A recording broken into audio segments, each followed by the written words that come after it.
Okay ဒါဒီနေ့ကျွန်တော်ဒါ DNHT ကိုအပြည့်မျိုးပို့ပေးရမယ်ဒီဆက်လေးပေါ့နော်ဒါတခါလေးကျွန်တော်စမ်းပြပေးလိုက်မယ်ဒီမှာဆက်ပါဒါ reflection နဲ့ကတ်နော်ဒါအခုမပါဘူးကျွန်တော်လုပ်ပြီးသားမို့လို့ပြီးရင်ကျွန်တော်မှာဖောက်လိုက်ပြီဖောက်ပြီးရင်ဒီလိုထုတ်မယ်ဒါတော့ပါပေါ့ဖုန်းလေးကလည်းနည်းနည်းလှုပ်မယ်ဗျာသိလားဟိုဒီဟွာဖြစ်ပြီးတော့ကျွန်တော်ထောင်လိုက်စတန်တိတ်မငြိမ်လို့เนาะဒီမှာသူ့ရဲ့ဒါ battery ပေါ့เนาะကတ်ထည့်ရမှာတော့ဒီကောင်ကဟိုပဲထည့်ရမှာကျွန်တော်တို့ဒီနားလို site လေးပဲထည့်ရမှာเนาะအသေးဆုံးပဲသိလားဒီကောင်လေးကိုကျွန်တော်အနောက်ကိုဆွဲရမှာเนาะသူအနောက်ကိုဆွဲမှာတော့လန့်မှာဒီလိုအရှိကိုတွင်းဒါတော့ချတာเนาะ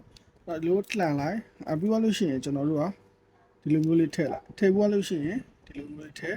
ပြီးဒီလိုမျိုးလေးထည့်လိုက်เนาะထည့်ပြီးရင်ကျွန်တော်တို့ကသုံးလို့ရပြီเนาะသုံးလို့ရပြီဆိုတော့ကျွန်တော်ဒါဆက်ကိုတစ်ခါဆမ်းပြီးသုံးပြပေးလိုက်မယ်နော်။အခုကျွန်တော်ပါဝါဖွင့်လိုက်မယ်ခဏလေး။ Okay ကျွန်တော်ပါဝါဖွင့်လိုက်ပြီနော်။ကျွန်တော်ပါဝါဖွင့်လိုက်ပြီနော်။ဒီကောင်လေးကတော့မိုက်တယ်ဗျ။ဒီကောင်ကကျတော့သူ official logo DNHT နဲ့လာပြီးတော့ကျွန်တော်တို့ Wi-Fi 6 support ပေးတယ်။ battery ကတော့ဒီကောင်ဟိုကြာမှာ battery 3000ပဲပေါ့နော်။ firmware ပိုင်းတွေလည်းတော်တော် function မြင့်တယ်ပေါ့နော်။ကျွန်တော်သွားလေးရတဲ့ကိုအသုံးပြုလို့ရတယ်ဗျ။အဲ့တော့ဟိုsmart charger နဲ့ကျွန်တော်တို့ portable pocket wifi set တွေကို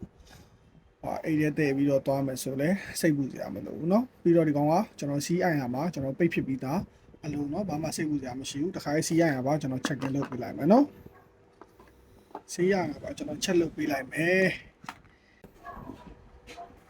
ဘာလို့ကျွန်တော် IME ချက်ပြမယ်เนาะတခါကြည့်เนาะเนาะ incorrect เนาะ incorrect ပဲ correct page အလားအကုန်เนาะဘာမှလဲကြည့်စရာမလိုဘူးเนาะဘာမှလည်းပြဿနာလက်စရာမရှိဘူးเนาะ okay အဲ့ဒါဆိုကျွန်တော်စမ်းသုံးပြပေးမယ်เนาะအဲ့တော့ဒီကောင်လေးကကောင်းသွားတာကဒီကောင်လေးကတော့ day and time နေပါကြည့်လို့ရတယ်ပြီးတော့လို့ရှိရင်ကျွန်တော်တို့ပေါ့เนาะကျူအာတွေပဲဖော်လို့ရတယ်ပေါ့เนาะဒီ WPF function ကို3ချက်နဲ့ကျူအာဖော်တယ်เนาะအဲ့တော့ကိုယ့်ဖုန်းနဲ့တစ်ခါကျူအာတန်းဖတ်လို့ရတယ်เนาะဒီမှာကျူအာဖတ်လိုက် okay okay ချိန်ပါเนาะကြည့်ကြည့်လိုက်เนาะ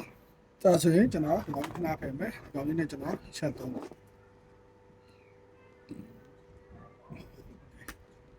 ီမှာတစ်လုံးချိန်ဒီမှာတွေ့တာတစ်လို့ပြเนาะပြီး usage တွေပါကြည့်လို့ရတယ်ဒီမှာသူ့ရဲ့ username password เนาะ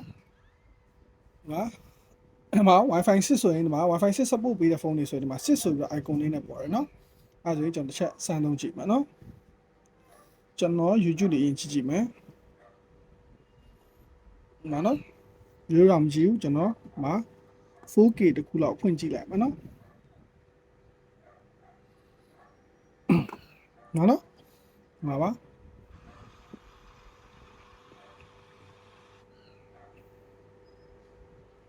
နော်လက်တာပြူတာဘာညာဘာဆိုဘာမှမရှိဘူးနော်အပေါ် off file မယ်ဒါလေးကိုကျွန်တော်ဒါဒေချာလေးဆန်းပေးလိုက်တာပါအဲ့ဒါလေးကိုပြပေးတာပါနော်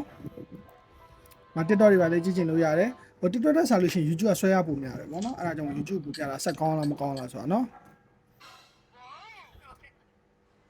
နော်တလေးမရှိဘူးအကုန်ဆင်ပြေပါတယ်